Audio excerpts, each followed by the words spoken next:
Hello friends, मैं पंकज मिश्रा आपका स्वागत करता हूं। आज के वीडियो लेक्चर में हम जो 11th क्लास का टॉपिक पढ़ेंगे उसका नाम है कॉम्प्लेक्स नंबर। इसमें हम कॉम्प्लेक्स नंबर क्या होते हैं इसके बारे में हम डिस्कशन करेंगे। तो कॉम्प्लेक्स नंबर समझने से पहले हमें जो चीज़ समझने की ज़रूरत है वो है कि इमेजिनरी नंबर क्या होते हैं, हम इसके बारे में पहले समझेंगे। तो आइए देखते हैं। कोई भी नेगेटिव नंबर का अगर हम रूट लेते हैं तो उससे हमें जो नंबर मिलता है वो क्या कहलाता है, हमारा इमेजिनरी नंबर कहलाता है। जैसे कि एक एग्जांपल से हम समझते हैं इस चीज़ को।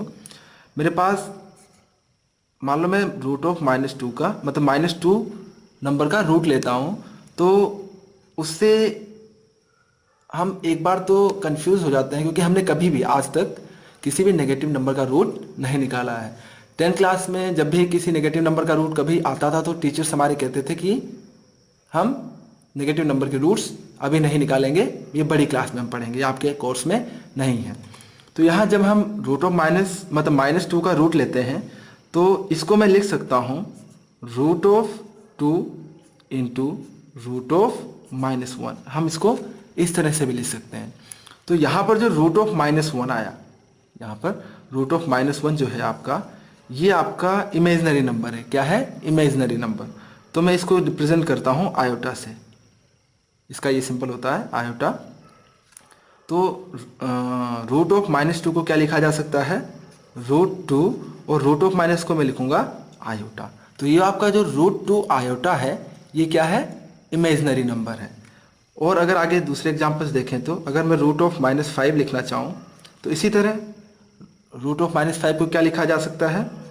रूट ऑफ 5 इंटू, आप डॉट की फॉर्म में लिख सकते हो, डॉट मतलब इंटू रूट ऑफ -1, और जी जो कि किसके बराबर होगा? रूट ऑफ 5, और रूट ऑफ -1 किसके बराबर हो जाएगा? आयोटा। क्लियर है? अच्छा, इसी तरह आप कोई भी नंबर लिख सकते हो, मतलब किसी भी नेगेटिव नंबर का अगर रूट है तो अगर सिंपल लैंग्वेज में देखा जाए, किसी भी नेगेटिव नंबर का अगर रूट हम ले रहे हैं तो अगर जब माइनस साइन हटता है तो आयोटा लग जाता है। पर वास्तव में क्या होता है कि रूट ऑफ -5 को हम कैसे रिप्रेजेंट करते हैं? Root of 5 into root of -1, और ये रूट ऑफ -1 वो क्या बनता है? आपका आयोटा बनता है। आगे बात समझ में आपके? इसी तरह अगर मैं लेता हूँ रूट ऑफ -13, तो उसको डायरेक्टली मैं लिख रहा हूँ root of 13 into iota. Clear है? अच्छा, तो आगे हम अब डेफिनेशन देखते हैं किसकी, कि कॉम्प्लेक्स नंबर क्या होता है। तो सिंपल लैंग्वेज में कि कोई भी नंबर जिसको हम a प्लस आयोटा b की फॉर्म में रिप्रेजेंट कर सकते हैं वो क्या कहलाता है? कॉम्प्लेक्स नंबर कहलाता है। और उसको हम रिप्रेजेंट करते हैं z से। मतलब किसी भी कॉम्प्लेक्स नंबर को किससे रिप्रेजेंट करते हैं? z से रिप्रेजेंट करते हैं। तो ऐसा नंबर या कोई नंबर जिसको हम a प्लस आयोटा b की फॉर्म में रिप्रेजेंट कर सकते हैं वो क्या कहलाता है? हमारा कॉम्प्लेक्स नंबर कहलाता है। इस a प्लस आयोटा b को हम रिप्रेजेंट करते हैं, मतलब इस किसी कॉम्प्लेक्स नंबर को रिप्रेजेंट किया हमने z से, डिनोट किया। क्लियर है? a प्लस आयोटा b को आप ये भी लिख सकते हो a प्लस b आयोटा। तो कहा जाए कि कोई नंबर जिसे हम a प्लस आयोटा b की फॉर्म में या फिर a प्लस b आयोटा की फॉर्म में रिप्रेजेंट कर सकते हैं वो क्या कहलाता है? हमारा कॉम्प्लेक्स नंबर कहलाता है, और उसे हम डिनोट करते हैं z से। ठीक है? अच्छा, आगे देखते हैं। जैसा कि हमने पढ़ा कि z कोई कॉम्प्लेक्स नंबर है जिसको किस फॉर्म में रिप्रेजेंट कर सकते हैं? a प्लस आयोटा b या फिर a प्लस b आयोटा। यहाँ पर ध्यान देने वाली बात जो है कि a जो होता है आपका यहाँ पे वो क्या होता है? रियल पार्ट होता है। रियल पार्ट मतलब जो रियल नंबर हमने छोटी क्लासेस में पढ़े हुए हैं, यहाँ पे क्या होता है? रियल नंबर होता है, जिसको हम क्या बोलते हैं? Real part. और जो ये आयोटा के साथ है, आयोटा क्या है? हमारा इमेजिनरी नंबर है। तो इमेजिनरी नंबर के साथ जो होता है वो कहलाता है हमारा इमेजिनरी पार्ट। Imaginary part. और ये जो आयोटा है, हम पहले ही बात कर चुके हैं, ऊपर क्या है? इमेजिनरी नंबर है, इमेजिनरी नंबर। आ रही बात समझ में? तो रिप्रेजेंट कैसे करते हैं? अगर मैं बोलूं कि मेरे पास कोई कॉम्प्लेक्स नंबर z है, किस फॉर्म में है? a प्लस आयोटा b की फॉर्म में या फिर a प्लस b आयोटा की फॉर्म में। तो रियल पार्ट जो होगा रियल पार्ट जो होगा, real part of z equals to, उसको हम रिप्रेजेंट करते हैं रियल ऑफ z, और किसके बराबर है, a के बराबर है। आगे बात समझ में आपके, ठीक है। इसी तरह इमेजनरी पार्ट जो है आपका, इमेजनरी पार्ट ऑफ z, उसको हम रिप्रेजेंट करते हैं im से, इमेजनरी पार्ट ऑफ z, जो कि किसके बराबर है, b के बराबर है। क्लियर है? अच्छा, तो क्वेश्चन जो पूछा जाता है एग्जाम में, या फिर सिंपल क्वेश्चन जो हम कॉम्प्लेक्स नंबर पे आते हैं, कि कॉम्प्लेक्स नंबर में आप इमेजनरी पार्ट और रियल पार्ट को बताइए। जैसे मैं एग्जांपल लेता हूँ एक, अभी हमने पढ़ा कि कॉम्प्लेक्स नंबर को किस फॉर्म में, सॉरी, कोई नंबर जो a प्लस आयोटा b की फॉर्म में हम रिप्रेजेंट कर सकते हैं, वो क्या होता है, कॉम्प्लेक्स नंबर होता है, जिसमें a क्या है आपका रियल पार्ट है, b जो है इमेजनरी पार्ट है, और आयोटा क्या है, इमेजनरी नंबर है। ठीक है, एग्जाम्पल देखते हैं इसके हम। तो पहला एग्जाम्पल, अगर मैं कॉम्प्लेक्स नंबर लेता हूँ z इक्वल्स टू 3 + 4 आयोटा, तो यहाँ पर आपका जो, अगर स्टैंडर्ड फॉर्म से आप कंपेयर करो a प्लस आयोटा b से, या फिर a प्लस b आयोटा, यहाँ हम पहले डिस्कस कर चुके हैं कि कॉम्प्लेक्स नंबर को आप a प्लस b आयोटा की फॉर्म में भी ले सकते हो, दोनों का एक ही मीनिंग है। तो यहाँ पर a प्लस आयोटा b से कंपेयर किया गया, तो यहाँ a जो है आपका क्या है, जिसको हम बोलते हैं real part of z, equals to किसके बराबर है, a के बराबर है, और वो क्या है, 3 है। इसी तरह इमेजनरी पार्ट जो है, imaginary part of z equals to b equals to 4। Clear है? नेक्स्ट एग्जांपल देखते हैं।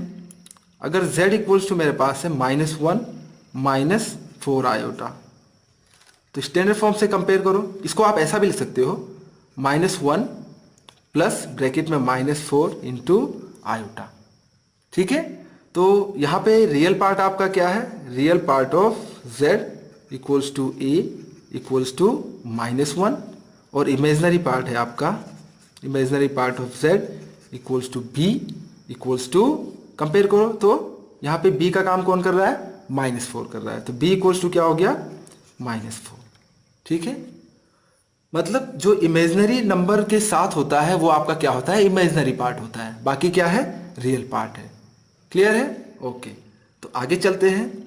अब एक जनरल क्वेश्चन पूछा जाता है कि क्या, अब आपको ये बताना है कि मैं आपसे पूछूंगा कि ये कॉम्प्लेक्स नंबर है कि नहीं है। क्वेश्चंस हम करेंगे, चलिए क्वेश्चंस करते हैं।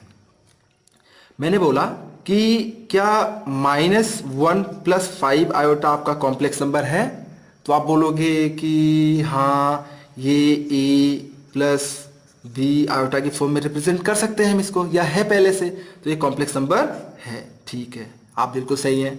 फिर एक और क्वेश्चन पूछता हूं मैं आपसे, मतलब एक दूसरा क्वेश्चन देता हूं आपको, क्या 2 कॉम्प्लेक्स नंबर है। फिर यहाँ हम थोड़ा कंफ्यूज हो जाते हैं, और आधे 90% से ज़्यादा लोग बोलते हैं नहीं सर, ये तो कॉम्प्लेक्स नंबर नहीं है, लेकिन ये कॉम्प्लेक्स नंबर है। कैसे है, चलिए देखते हैं।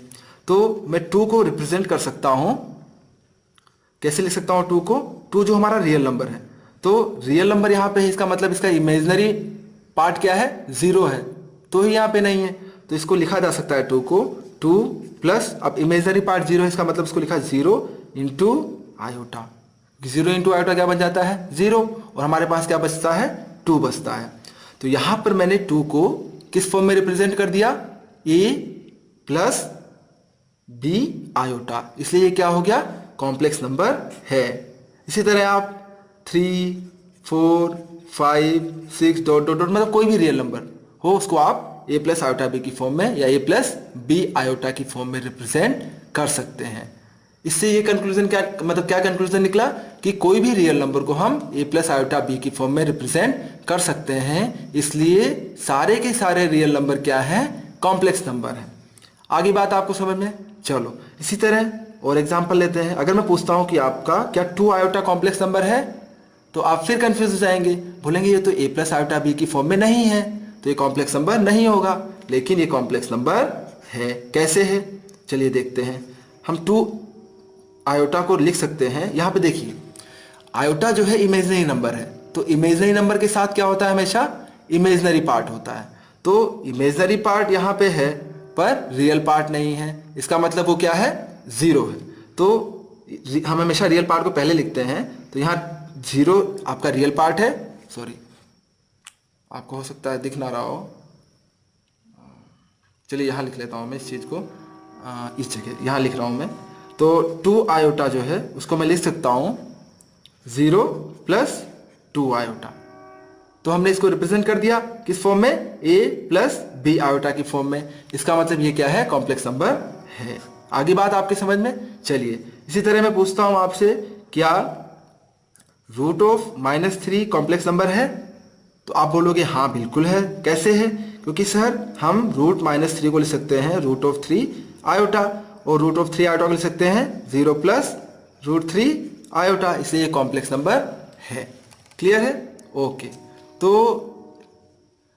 यहां हमने लगभग इसके बारे में पढ़ा कि कॉम्प्लेक्स नंबर क्या होते हैं और कॉम्प्लेक्स नंबर में क्या क्या चीजें आती हैं। चलिए आगे अगर मैं बात करूं, एक बार मैं आपका रिवाइज कर देता हूं कि आपने क्या पढ़ा।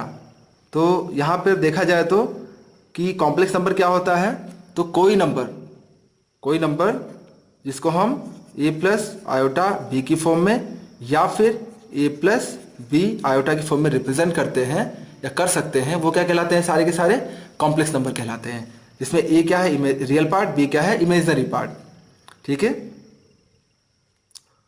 तो यहां पे हम इस डिस्कशन में एक कंक्लूजन निकलता है कि सारे के सारे जो रियल नंबर हैं उनको हम किस में रिप्रेजेंट कर सकते हैं, कॉम्प्लेक्स नंबर में रिप्रेजेंट कर सकते हैं। मतलब सारे के सारे रियल नंबर क्या होते हैं, कॉम्प्लेक्स नंबर होते हैं।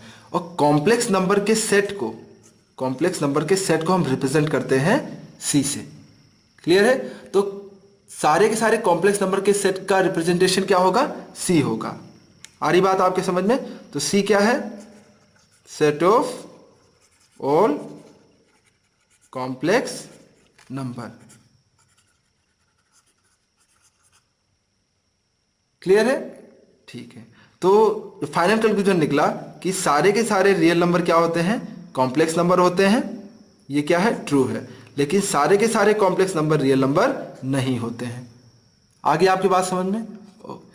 अगर ये वीडियो आपको अच्छा लगा तो इसे शेयर कीजिए और लाइक कीजिए, ताकि आपके दोस्त भी इसके बारे में इस वीडियो को देख सकें। और इस तरह के और वीडियो पाने के लिए हमारे चैनल को सब्सक्राइब करना मत भूलिएगा। Thank you.